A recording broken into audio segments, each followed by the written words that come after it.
welcome back. Hello, thank you so much. We Well, had such a good time last time. I'm we just did. so excited for tonight. Thank you and happy to be back. Mhm. Well, you're going to get real good at your elevator speech of who and what we are. So today's take one. So, take one. I'm Colleen, I'm Dana. and we're basically here to help people who feel stuck. Fundamentally, yeah, when we boil down all the different tools we have and all the different experiences we've gained using those tools over the years, being stuck and feeling stuck is one of the number one problems that people arrive on our doorstep with. So we've put a lot of focus into helping people identify that quickly and easily so that we can then start building a plan of action steps to get them unstuck and flowing again. So, Dana uses information from the Black Belt Mind that he's created in order to give people a way to sort of chart their own way forward. And I use a lot of stories, a bunch of science, and some Chinese medicine. I am supposed to do a little disclaimer that says I'm a TCM practitioner, and therefore that informs things that I say. And also, this is not Chinese medicine advice. It's just general opinion to people who are out there in the world. And I also use something called NAP, the New Agreement Process. And that's one of the ways that we can clear the past.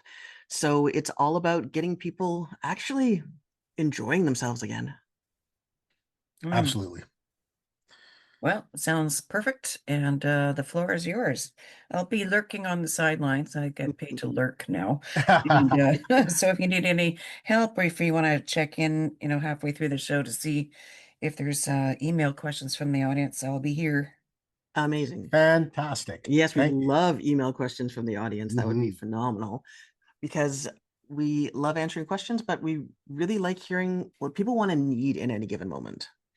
Yeah, what's going to feel most effective to them and for them in any given state. We feel like we've got tools to kind of address any aspect of a problem that people bring to us, and we'll either be in a great space to help them directly ourselves or through the network that we're connected to of all kinds of wonderful, super smart and experienced practitioners and people. We know where to point people in the right direction and help them get back to a feeling like they're not just surviving every day, but actually thriving. So do we talk about trauma? Do we talk about stuckness? We have, I mean, me and my inherited trauma and trauma behaviors, I could talk for the next hour myself, but we won't do that to you people. We like you too much. Yeah, I certainly think that when we talk about common denominators, and from our years of experience, we realize that in some way, shape, or form, whether they call it this or not, that everybody at some point has felt stuck, feels stuck, or will feel stuck again in their lives. And that's a pretty foundational place of commonality to start from, because the reality of it, from what we've experienced through our work, personally ourselves and also professionally with the people we're gifted the time to work with, is that when you feel stuck, you don't make good decisions. You don't make the best decisions. In fact, you make desperate and urgent decisions as opposed to inspired and important decisions. Giving people just some space to admit without shame that, yeah, you know what? I just don't know what to do here. I feel really stuck. It's like I don't do anything and I just give in to what I'm facing. I'm stuck. Nothing changes. If I do whatever I think of and try all kinds of stuff and nothing changes, I'm still stuck. And that's a very human experience. And it's okay to admit that you're stuck sometimes. And that's the first powerful step in getting yourself unstuck. Well, and there's this great thing that happens in the brain where when something works, our brain files it and says, this is what we're going to do from now on. And I realized that viscerally ages ago. I was driving from Northern Ontario, where I lived at the time, to Southern Ontario all by myself because I was either courageous or stupid, a little bit of both, maybe. Mm-hmm. It was about a 32-hour drive. And I'm so pleased that 20-year-olds make it through the world because it's a very interesting set of skill sets. And at one point I was driving down the highway. There were snow drifts on the side of the road, and there was a giant 18-wheeler coming towards me, and he hit black ice and started to skid and jackknifed. And I'm looking at a wall of truck sliding directly towards me. And my amygdala, my fight, flight, freeze, fit in, fawn part of the part of the brain that's all about survival, kicked in. And I cranked the wheel to go directly into the over onto the edge of the road into the snowdrifts, which I would never do. That's not what we do when we're driving a car safely. And I saw the tractor trailer drift by me about a foot away, and I made it through quite happily. And I didn't realize it had become a template.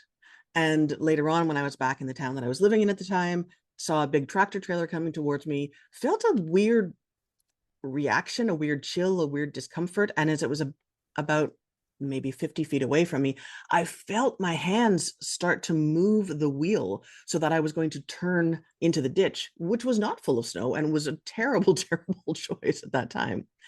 And I managed to correct it, but it was so distinct that when I started reading about the science of it and understanding about the patterns of how our amygdala takes over to make sure we survive, until we've corrected that pattern, until we've been fully resourced enough in order to fully work through a trauma, and a trauma is anything we're not well resourced enough to entirely process in the moment.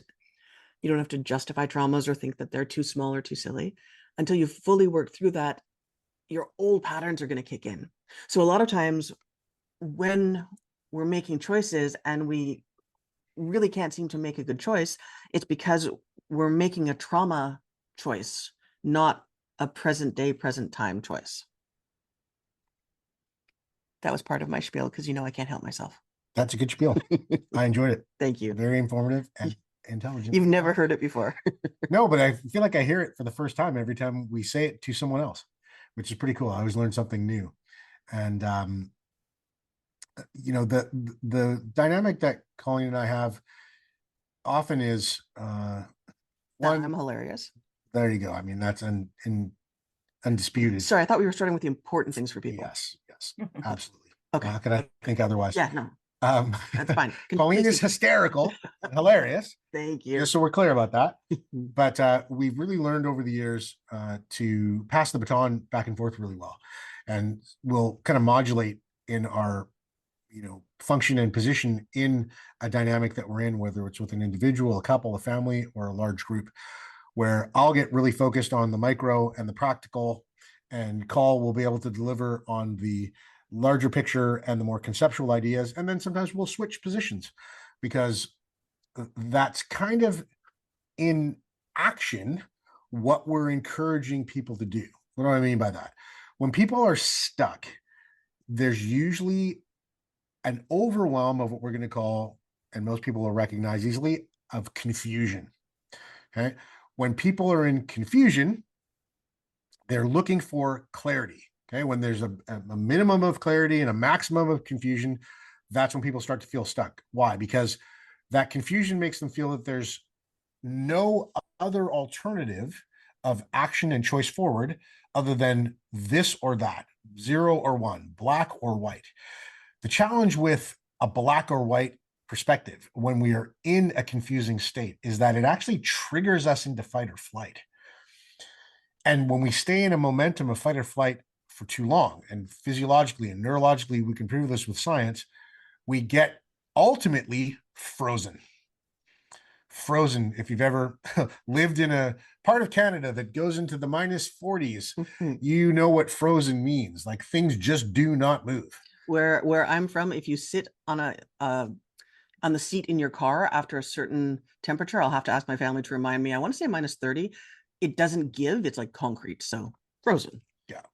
Well, and my time in Ontario and in the prairies when I lived in Alberta, it was that experience like personified when being a BC boy with this wimpy coastal weather that we've got, I got to Alberta and my first winter, my engine block froze on my truck. And literally no movement. Like engine wouldn't start, nothing would turn over, battery wouldn't even ignite, a spark plug, couldn't get the thing moving to save my life. That's what happens to us emotionally and psychologically when we are in the state of fight or flight for too long. Paul's got some really great information and insight around the other things that happen to us in fight or flight. The other major one that I just acknowledged and put forward for you to consider was freeze. Okay. Freeze is like the ultimate expression of stuck. You can't think. You think that staying where you are under circumstances you don't want to be under is the same as doing everything you can to fight your way out of those circumstances. Like it's like no matter what you do, you feel like it's not going to have any lasting or impactful consequence on the condition that you're in. That's stuck. Okay. And when we are traumatized, and we'd certainly love to share more about kind of functionally what that means and what those definitions are. Because people often think of trauma as big T trauma, like plane crash, car accident, building burning down, where they can identify that's the thing that traumatized me. And functionally, that only takes us so far. So we've got to find some other workable definitions of trauma that we'll share with you through examples as we go tonight. But when we're traumatized, it's very easy to be in fight or flight.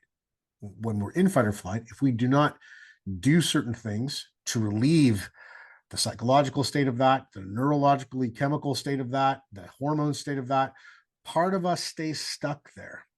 And I'm using that word deliberately too. Part of us stays frozen there. Okay. And when we go through life and are disappointed and devastated by things, because no matter who we are, we're going to face some kind of trauma, then it's really easy to get stuck. And again, when we're stuck, we don't make good decisions. We don't make the decisions that are in our best interests in the mid and long term.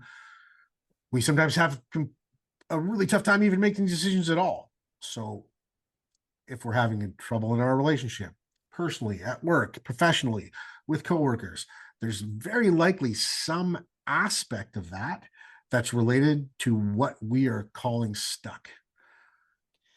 And part of what we do all the time in classes and in groups, and this is maybe going to sound a little odd, is really celebrate those trauma responses. And if you're in a trauma response, celebrating it seems kind of stupid and pointless, and also like we wouldn't understand what the heck we're asking for. But one of the reasons that I love celebrating a trauma response is because it worked. If you are still here, whatever your response was, whether that was fight, which we recognize at the moment is useful, but we can regret later on, flight, which we recognize in the moment is useful because we've survived, but we can go back and think, oh, I should have stuck it out. Why can't I ever stand up for myself? Freeze. A lot of people, women especially, go into freeze. And that's when we get the, I should have said this. And fit in and fawn are the ones that are being added in more recently and more consistently.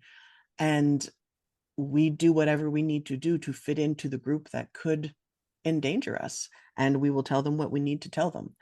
And so many times when people come back from a trauma, no matter how large or small it is, they're regretting that trauma response and they think they should have done better. And I'm so thrilled with the fact that they got through it, that when we can celebrate those trauma responses, we can come out of them faster. And the other part of that is we don't give ourselves enough credit for what traumas are. As Dana was saying, we know big T traumas, but if a trauma is anything, you're not well resourced enough to entirely process in the moment, then I stayed up all night getting a paper ready, whether it was for school or for work, and then I had to go in and I didn't have enough sleep and I didn't have time for breakfast and I was really tired, and then a car drove by and it splashed me with water and I got upset and I freaked out and I yelled. That all still counts as trauma.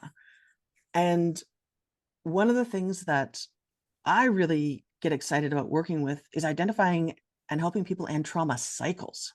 Now, do we go into that now, or am I getting too excited about trauma again? I think that we will do well by going into that now, because it's going to set up the next piece that I was interested in making sure is as clear as it can be to folks. We talked about big T trauma, and that's a great lead in to talk about little T trauma and what that actually is and how it sort of functionally shows up in our lives, and how untended to and unchecked can set us up to feel stuck. Yeah, and part of that I want to mention because it's one of my big things. It sets us up to feel stuck and to feel ashamed. And we'll talk more about that later, but shame is one of the least useful and least true emotions out there. And if I am ever remembered for accomplishing one thing with one person at any point in time, and that's that even one person realized they did not have to feel ashamed, I will be a very, very, very happy person. So when we experience a trauma, no matter how small it is, we are drawn to repeat it again and again. And this is something Chinese medicine says that we can pass down traumas, and then we will duplicate that again. And when you look at the recent science, they're talking about that as well. And the example I often give is you've got a bunch of lion cubs, they get chased by a hyena, and they manage to escape. Hooray, they are back in the den, they are with the pride, they are safe. And they will do two things. They will twitch, tremble, shake, they will cry, they will get that trauma out. Every mammal in that trauma out of their system, except for humans, because we go, that's such a big deal. Stiff upper lip, come on, it was bad. Or we go, I've got to get to work, I've got to take the dog out, whatever the story is. And then they will go over that same thing that happened over and over again.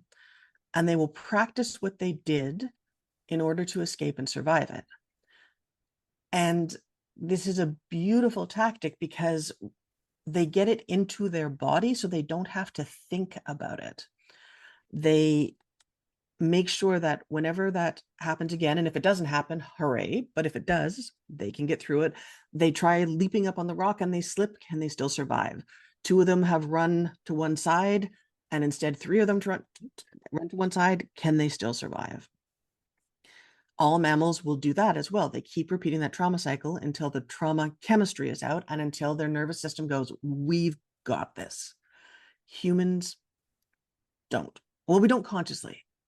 And that's when we start to feel like we're just screwing up all the time and like we're stuck, because our nervous system is overriding the rest of us and saying, you have got to do that again. We have to make sure that we are safe if that ever happens again. But because we're not doing it consciously, instead we end up saying, okay, I'm not going to date that person was a jerk. I'm never going to date anybody like that again. I'll date somebody completely different. And our nervous system goes, yeah, but you didn't figure out why. So it attracts us to somebody who on the surface is completely different and underneath is exactly the same, so that we can redo the trauma and finally hit a trauma end cycle. It happens with work. It happens with mistakes we make. People who say, I don't know why I keep getting into minor fender benders with my car. These are all ways that our system is trying to get us to thrive. We just don't realize that's what's going on. Yeah, that. Again, beautifully explained, hon. Appreciate it. I was going to start going into inherited trauma because that's where I'm going next, everyone. But I think a little more groundwork is good. Yeah, and hoping that it continues to serve with some practical applications of those ideas, because like we talked about, big T traumas are easier to identify because they're acute and they're specific, and they're usually quite far outside of the normal rhythm of our daily lives, right? We don't get into car accidents every day. We don't experience floods every day. We don't, and thank goodness, right? But in a weird way, those big T traumas are almost easier to accept, and in their own way, because of that, easier to identify and therefore easier to deal with. Well, and we ask for help with them. Absolutely. Like everybody kind of gets it. If you're like, hey, you seem really tense about getting on that plane. Right. Well, because I survived a plane crash. Makes logical sense right away. People can relate to it quite easily. In a practical sense, in an applicable sense on a daily basis, when we recognize and treat as if this recognition is true, that there's another kind of trauma that isn't so blatant, obvious, and easily identifiable. We'll call those little T traumas. We can recognize that, yeah, hey, a big wave of water can do a lot of damage instantly and undeniably very quickly. But so can a continuous drops of water over a longer period of time. That's a little T trauma. That's defined in a functional way as anytime we feel so overwhelmed that we get disconnected from ourselves, from our self-worth in particular, there's a possibility that we're going to feel shamed. And shame is an energy that always accompanies trauma. Right? A person that we both listen to and follow and look up to quite a bit is Dr. Gabor Mate. Gabor Mate talks about how there's two parts to trauma. There's what's happening around you, but where the trauma really occurs is what's happening inside you at the time that that external condition exists. So that's another way of translating this idea of little t traumas and how much they count. Because if we are pushed and feel like we're consistently exposed to an environment, even if it's a low grade environment that makes us feel like we have to go into fight or flight, it triggers us, it gets us that anxious and nervous that we either want to fight or run. Okay. And I'm sure all of us can relate to situations that on the logical surface, we step into them and think, well, there should be nothing here that's making me feel this anxious and ready to defend myself or ready to flee. And yet we could all describe situations where we've stepped into conditions like I've just described, and yet still felt that intensity, still felt that possibility for danger, right? Got to get up in front of your class and give a presentation, have to share some tough news with family, right? Heart's racing, palms are sweaty, tunnel vision occurs, heart's pumping really fast. That's fight or flight. And the longer that we are consistently and chronically exposed to environments that trigger us into fight or flight, the more and more traumatized we become, and it can accumulate just like scoops of sand in a bucket. Right, it gets heavier with each scoop we add, to the point where we get so consistently traumatized that we're chronically feeling disconnected from our self-worth, from our rights to safety, from our rights to express ourselves, that we feel stuck. We're frozen. No matter what we do, we feel like there's no option, no choice that's going to free us or protect us from that feeling of not being able to do anything to help ourselves. The story? Yes. So I was talking to my sister the other day about an incident when we were both quite small. I think I was probably 3, she was 4, where we were living in a very small northern community. Somebody ran in saying that the schoolhouse was on fire. My parents at the time were both teachers, and it was a one-room schoolhouse with a divider down the middle. And so my dad raced out because he was told that the gentleman who was staying with us was in the schoolhouse at the time. So he raced out to go help this gentleman. And my mom went, oh my goodness, a fire. So she trundled into the kitchen and got a box of baking soda because she knew how to take care of fires. And she said, I'll be right back, honey, to both of us. And then walked out the door and came running back in 10 seconds later saying, this is not enough baking soda. She'd also found out in that same intervening minute that the gentleman who my father thought was inside the schoolhouse, that was a raging inferno by that time, was not actually in there, but my dad didn't know that. So now my mom is worrying about, how does she keep us safe? How does she get my dad out of there? What do we do? So she put on a record for us. We were in a community where you couldn't drive in, so you had to start planning Christmas in the summertime so you could fly things in. And maybe you could drive across the frozen ice roads later. So she'd been planning Christmas, she and my dad, since June.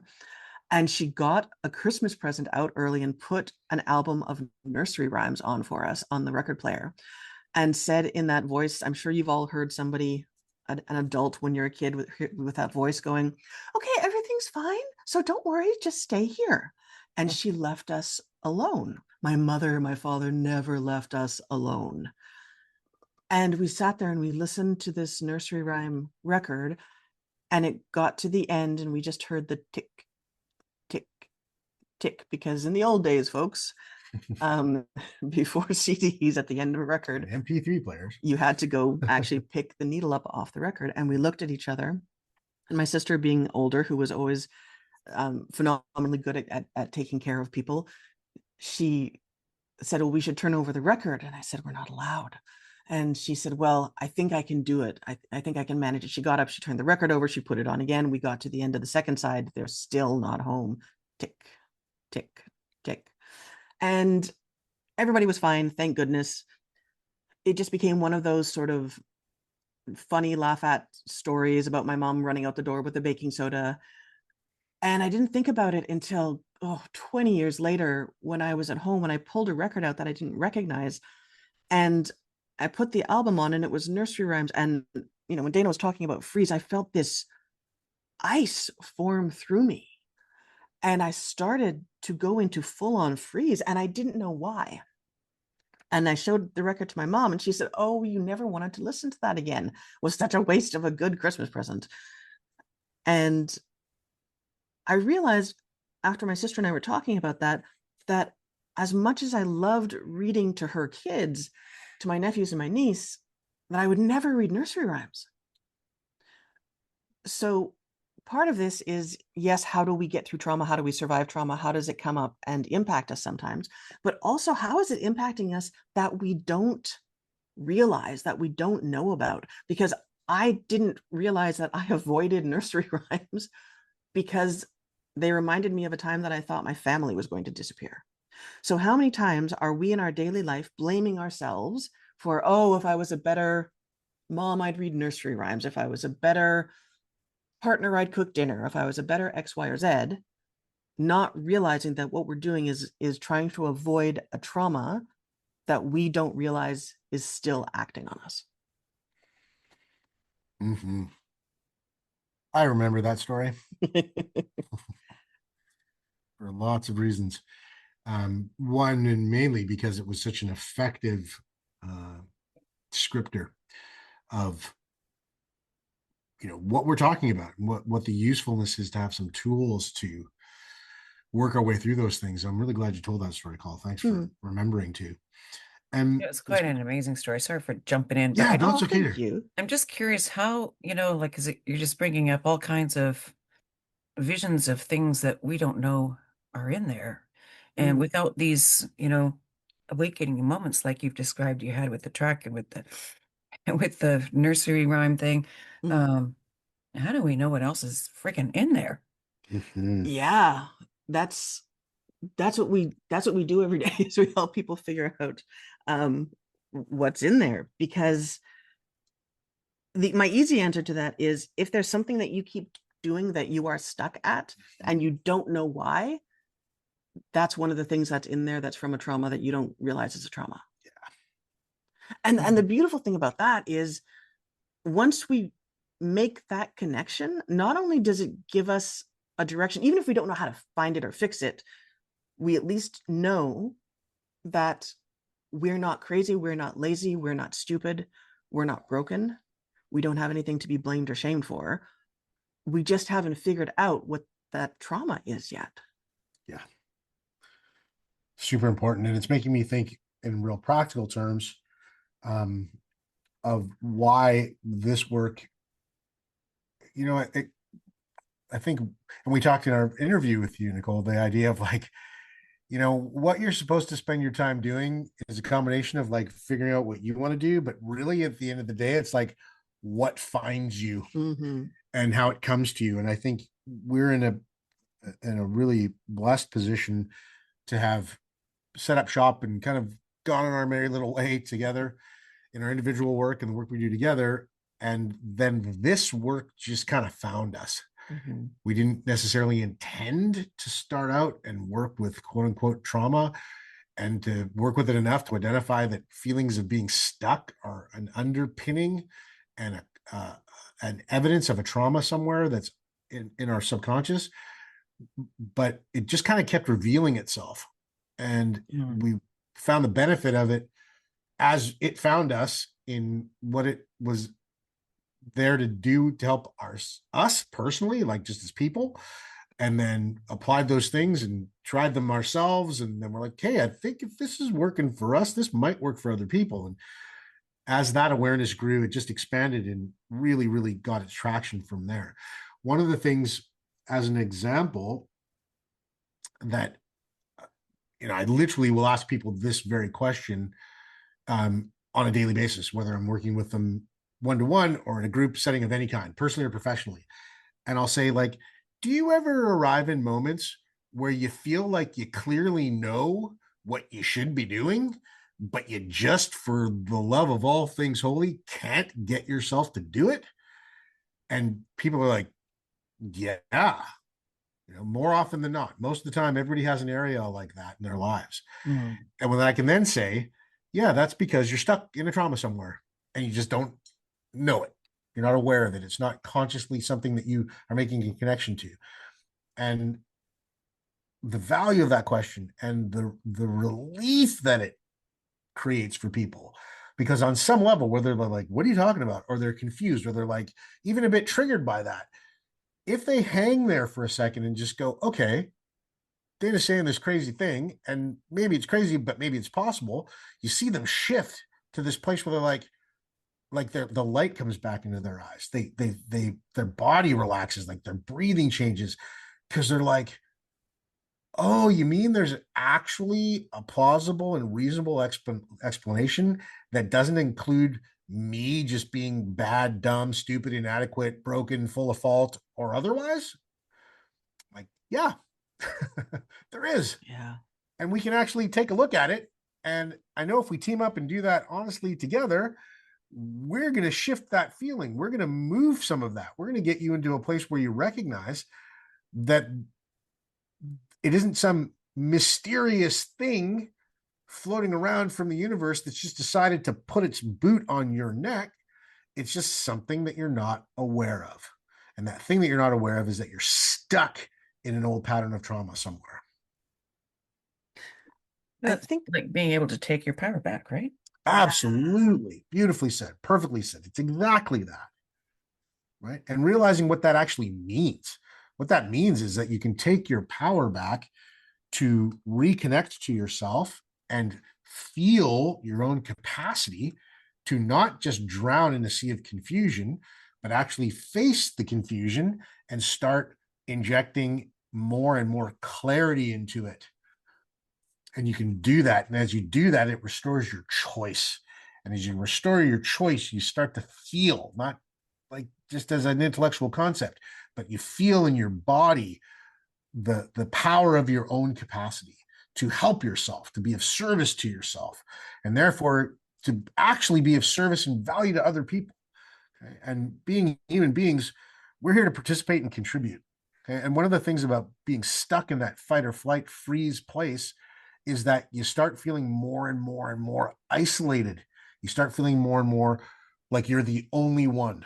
And that's such a consistent thing that we encounter that we've actually named it the only one syndrome. Like people are just like, I can't possibly talk to anybody about this and where I'm stuck because like I'm the only one that's going through this. No one else can relate to this at all. And I'm just going to look like even more of an outsider and a broken, freaky person if I feel like the only thing I can do is tell people how stuck I am, and then they'll just judge me and ridicule me for it even more and isolate me even more than I'm already feeling. So that spiral gets a really powerful, tight grip and leaves us frozen when there's lots of ways to get us moving again. And when people discover for the first time that they're not the only one, yeah, everybody's got a unique experience. It's not that we all go through the exact same thing at the exact same time, but when people can say, wow, yeah, I get that. Like, yeah, I kind of got my version of that, or I've been through something like this. It's way different, but I felt the same way. The power of freeing people from the only one syndrome is miraculous every time I watch it and see it and feel it and see people embrace it. And it is that return to getting their power back. yeah. So really well said. And part of that challenge is that most of us got trained into if we got something wrong, if we didn't know, if we made a mistake, we were punished for it, we were shamed for it. I need to know who to blame. I need to know whose fault this is. You should be ashamed that you did that. I can't believe you did that. And especially when you're a little kid, that rattles your nervous system, that rattles your soul. And so we become afraid of admitting that we don't know, afraid of admitting that we have made a mistake, that we keep making mistakes. And so again, one of the things I love about this work is at least in this space, and then it starts to slowly expand into people's lives, and I love when that happens. It just becomes so much easier and even kind of exciting sometimes when you go, oh, I just got that wrong. Yeah, I just made a mistake. Let's do that again. Yeah. And when you're talking about getting your power back, the ability to do something incorrectly and then correct and do it the right way, that's how we learn when we're a kid, right? You don't take 2 steps and go, oh, I'm fabulous, I know how to walk now. You take you take 2 steps, you fall on your butt. And then you giggle about it or you cry, but you have an emotional reaction, you dust yourself off and you get back up and try again. Yeah. So you mentioned something about hereditary trauma. That's been just lurking over like a black cloud waiting to yes, conversation. You are on it. You're just trying to make me happy. It worked. Dialed right in. Thank you for listening to us so attentively, which we experience with you every time. I will do my best to keep this as short as possible, and I could talk about this for 7,000 years. We already have. That's true. When we don't know how to finish a trauma cycle, one of the things that happens is that we can pass that along to the next generation, whether we've experienced it, whether we've observed it. And Chinese medicine has been saying this for, I don't know, a couple, 3,000 years.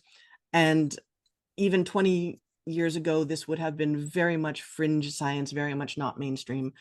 It is not mainstream yet, but it is wandering along the footpath by the mainstream, and every once in a while dipping their toe into the mainstream. It sounds fancier when you say epigenetics rather than inherited trauma, but they're finding not only anecdotal information, but also they've been doing more and more studies on not only that trauma gets passed down, it's heritable at about 70% rate. So if you take 100 people, they did a study with Australian war vets, for every 100 people with PTSD diagnoses, 70 of their children had PTSD symptoms with no explainable cause. Yeah. Right? Yeah.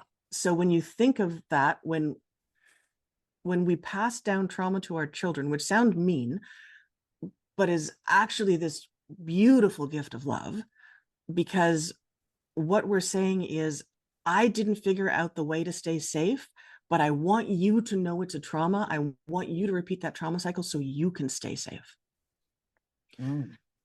So when we're looking at reasons why we're doing things and we don't understand why, it very well could be that it's an inherited trauma. And those, thankfully, move just as easily as this life traumas. Do we do the mouse story, or is that?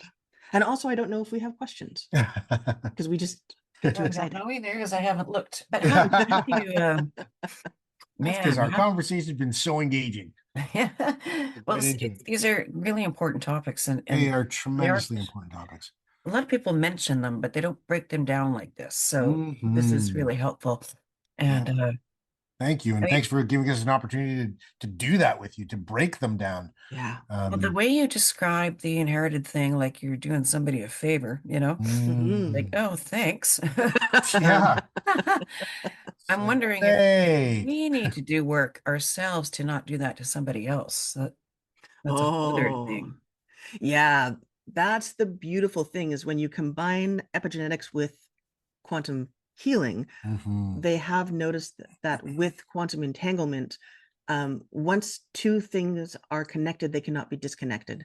And so that means that once 2 people, the example I often give is, I actually saw a film of this. It was awesome because I knew this happened with people. They've been doing studies since the late 60s, early 70s. They know that once 2 people have been focusing on the same thing for a maximum of 20 minutes, their minds are entangled and they will always be in connection after that. Jeez. But I actually, right? Yeah. And sometimes people go, well, no, that's just this, it's just that. And then I saw an example with yogurt. It's a great example. So cool. They took a giant bowl of yogurt and they put basically sort of like a probe into it to read the electrical output. In case you're wondering, yogurt's pretty chill. It was a pretty slow brainwave pattern, if we want to call it a brainwave pattern. And then they scooped yogurt out on camera, put it into a separate bowl, put a separate probe in. Again, still pretty chill. And then the first bowl of yogurt, they took a giant syringe full of sugar syrup and injected it into the yogurt bowl. And the yogurt started to spike and do these big, tall waves and get really, really happy because they were having the best feast in the world. And the yogurt that was disconnected physically, but not disconnected energetically, had the same kinds of spikes, even though it was inside a closed safe at the same time. Wow. Right? That's crazy.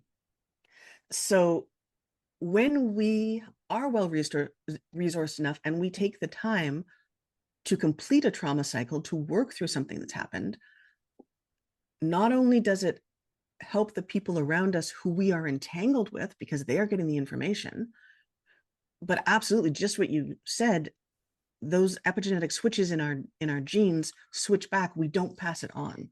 And there's even, I will not get into this today because this is still fringe science, but there is evidence. That's where the most fun is. It is where the fun is. Right. There is evidence that what we do not only changes the present and the future, which is quite clear, but changes the past.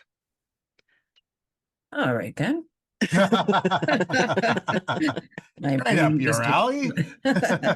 my brain just exploded. Let's move on. Jeez. Like, how can they even test that? There was one experiment in particular that I could. I'll do a quick version of it. They did one experiment where this gentleman wanted to prove how silly the woo-woo folks were to think that they could influence people around them. And so ran all the protocols. So picked, I forget, 500, 1,000 people with this very specific and very rare disease, and had one person input their names and the data of what had happened to them. Then he had another person randomly assign numbers. Then he had another person randomly take those numbers and give them to the volunteers who were randomly chosen. And the volunteers were supposed to focus on their particular numbers and think, okay, patient 152 was going to not only survive, but was going to have less symptoms and spend less time in the hospital. And they were to do that a certain amount of time every day, several times through the day. And then after a couple of weeks, they would come back and see if they managed to actually help these people in the hospitals. And the big aha gotcha moment that he was planning for was not only that he was going to prove that these people could not actually heal people at a distance and with intention, but these people had been sick. I think, gosh, the most recent one was 10 years before that, and going back like 30, 40, 50 years, and some of them had passed from other causes.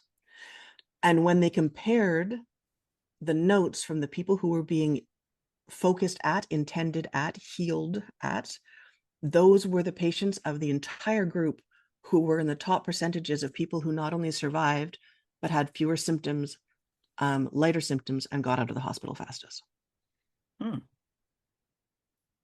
So he started to unintentionally prove the thing that first people have known around the world forever, which is that time isn't so much a road going in one direction. It's more of a soup that we haven't learned to bounce around on the veggies and macaroni noodles yet to get to the other places. Won't that be fun when we work that one out? Good grief. Amen and how. My goodness. We have a couple of general questions. I'm thinking they might take you off topic, though, if That's you okay. have more points you want to cover. No, Yeah, no, we're happy to. Thank you. Yeah, people have got questions. We want to serve Okay. those and answer those the best we can. Actually, one of them I actually accidentally asked, so I'll take that off the list. Nice. Thanks for checking. But the second part of that, I don't think I really asked. They were mentioning about how you identify things like the example you used with the truck, and how did you clear it? How did you clear that? Or was it just the knowing that clears it? That's awesome question. Mm-hmm. A number of different ways. Oftentimes, just acknowledging it will start to shift it. And certainly if talk therapy is your thing, you then know what to go in and talk about. We use different techniques, primarily NAP and integral medicine. And that's, I think, as we do more shows, we'll get into doing more of that on the air. and actually helping people real time with things that they feel safe enough to work on. But honestly, you can clear that. Once you know what a problem is, you can clear it any way you want. It's just which one's going to be faster and easier. So can you give us an example of what that might look like for callers in the future? Yeah. Yes. So what clearing would look like? The nap and the example you just used about if people call in and you help with clearing stuff. Yeah. Yeah. So do we talk it through or do we do a walkthrough? A little bit of setup and a walkthrough would be great. This useful. Yeah. I was going to say that I love what you acknowledged there, and I'm going to use that word deliberately a minute ago, Nicole, about, is the knowing enough? And fundamentally, in a simplified sense, I'm like, the knowing is enough, will always be enough, will never not be enough, and is everything. Because acknowledgement is an act of awareness, right? So the minute that we acknowledge something, we're moving it from our subconscious and our unconscious into our conscious. Just that alone, even if it doesn't like logically make sense while we do it, just that alone, bringing something from the shadows into the light, from the not knowing and the unknowing into the knowing, is powerful beyond measure in and of itself. And what we've really focused ourselves and dedicated ourselves to in our work is figuring out why that's true. Like, why is knowing so powerful, and what are the steps to enhancing it, doing it consciously, and what is the science behind it? And NAP is a tool that's the result of an exhaustive asking and searching of that question and for that answer. Which sounds so much better than Dana thought about stuff and I disappeared into a rabbit hole on the computer for 3 years. It's kind of how it happened. Well, you made it out. Yeah, right. And you gotta go get still and quiet for a while sometimes, right? To like let things choose you. So NAP is based on AAA from Dana's Black Belt Mind, which stands for Acknowledge, Accept, Agree. And basically, we've done this really lovely, gentle, repeat after me process that people can do at home, and we can teach you how to do it, and we can do it in groups where usually when there's something we don't like, we don't know what to do with, we feel confused by, ashamed of, we don't want to acknowledge it because then we feel like we have to accept it. And once we accept it, we slide into agreement with it. So I made everybody hates me, they will always, you acknowledge, then you accept, then you, it's really crappy agreement. What NAP does is it basically says, well, if you acknowledge something, you can accept it, then you can get the information from it, then you can change your agreement because everything you did for a good reason at the time to survive. And when you can allow yourself that reframe, then did I mention the story last time when I was 16 and Roger from school thought it would be funny to throw a spider at me? And if I doubt Roger will ever hear this, and if so, I still think that scar makes you look rugged. So apologies, but because I threw a telephone at him because in that moment I panicked. And Roger learned a lot from that story. As we do, and I threw a phone at him. Everybody benefited. If someone threw a spider at me, I'd probably throw a lot worse than a phone at them. Just saying. You would be justified in doing so. And rightfully so. Yes. And that again was one of those haha funny stories, but I also felt quite bad about it for a long time. And then looking back at it, even the awareness and getting the acceptance of, oh yeah, I was terrified of spiders. He knew that there was a fight or flight reaction. In that moment, my body decided on fight. So acknowledging that there was a reason for that, and that's part of the repeat after me, allows our nervous system to relax and go, oh, you listened to me. Okay. Because when we are ashamed of our survival response, we don't want to duplicate it. And our nervous system really wants us to know what worked and how it worked and not be ashamed of surviving. I mean, do better when you can, for sure. Don't just go around throwing telephones at people Or spiders. or spiders. Right. Well, and where that lands in terms of, again, a practical example is tied back to what you were talking about earlier, Nicole, about, knowing and then returning to your power. The more, and we've this isn't even just like something that we think. We've seen this play out time and time and time and time and time and time again. And so now it's true because it's true on its own, not because we're saying it's true. And we're offering it as possibility to be true for all of our listeners today. When you understand why you've made a choice, even if it's a choice that you feel bad about, guilty for, and dare I say, the worst aspect, feel ashamed of, when you understand why you made that choice, you realize that the only reason you felt ashamed is because you didn't understand why. When you understand why and feel a shift in your perspective of shame around that thing that you've been beating yourself up for, you get back your personal power. You get back your right to choose for you. You get back your ability to respond to things as opposed to just react to them. One of the things that I work with pretty consistently as I work in the professional arena with executives and companies is the tremendous terror, and I'm using that word deliberately, of presentations and public speaking. Okay. People are just that's a perfectly practical example of where people are just frozen in terms of their capacity and their competence. They're smart people, good hearts, know that they know what they're doing. And man, you put them in a position where they all of a sudden have to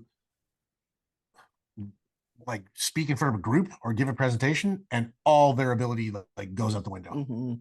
Right. And what's so shaming about that for them is that they don't understand why. They're like, why am I so afraid of this? Why am I so terrified about this? What is it that's, even if they're like, oh, it's when I was in math class in grade 4 and, the teacher yelled at me because I got the fraction wrong. They're like, well, yeah, I guess, but that shouldn't be affecting me now. Okay. Yeah. And the process of acknowledging something, accepting it, I'd love Call to run through an example of the kind of wording she would use around. Can do that next time. Yeah, sure. That kind of dynamic gets us. The more we acknowledge, the more we can accept. The more we can accept, the more we are aware of what choices we have.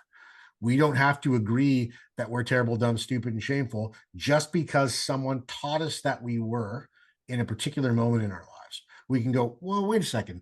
You're a grown adult. I was a kid. I was scared because you told me that if I messed up this fraction in front of the class on the chalkboard, I was going to get a detention. And then the other kids were going to think I was dumb. So yeah, that's still bothering me now at 35, 30 years later, when I have to stand up in front of my company set of executives and give a presentation. Okay. But that seems so impossible to people that could still be affecting them then, and there's no rational, logical reason why it should be. That as soon as they understand that it was affecting them and why it was affecting them, they're free in a way that they haven't been since that thing happened. And in that awareness of their power to impact their own choice, people get grounded and capable in a way that they felt they'd lost the capacity for until that moment of awareness. So that's what, again, another example of where the knowing is so powerful. You get a high five for that. Thank you. High five, and notice that we have come to the top of the hour. I don't know how that happened. Oh my gosh. Right? How is that a thing? Holy cow. Yep. So it is time for, it goes fast here. It's really, Man, does it ever. really weird. But we've just got time to do a quick wrap up and shameless self-promotion. So what do you got? Fabulous. We will have more next time because we've got some very cool stuff coming out. And right now, if people want to hear more from us, they can go to thedigitaldojo.net. And we are getting a very cool new offering ready for January. And if you want, you can sign up there for newsletters. You can look at videos. You can play some old classes that we've got on there. There's some little short ones, and there's one 6-week course that's on tape that you can jump into. But there's lots of stuff to poke around at and see if you think the way that we think, because we love running into like-minded people. So thedigitaldojo.net. All of our social media is accessible there as well. And what's great about that is that you can be like, okay, well, what are these two about? What's going on there? You can find out right away, instantly, and at any time of the day or night, at absolutely no cost to you, and get a sense of if there's anything that feels useful or valid for you to pursue through engaging with us more. And you can do that anytime, any day of the week, on any social media platform that you're comfortable with.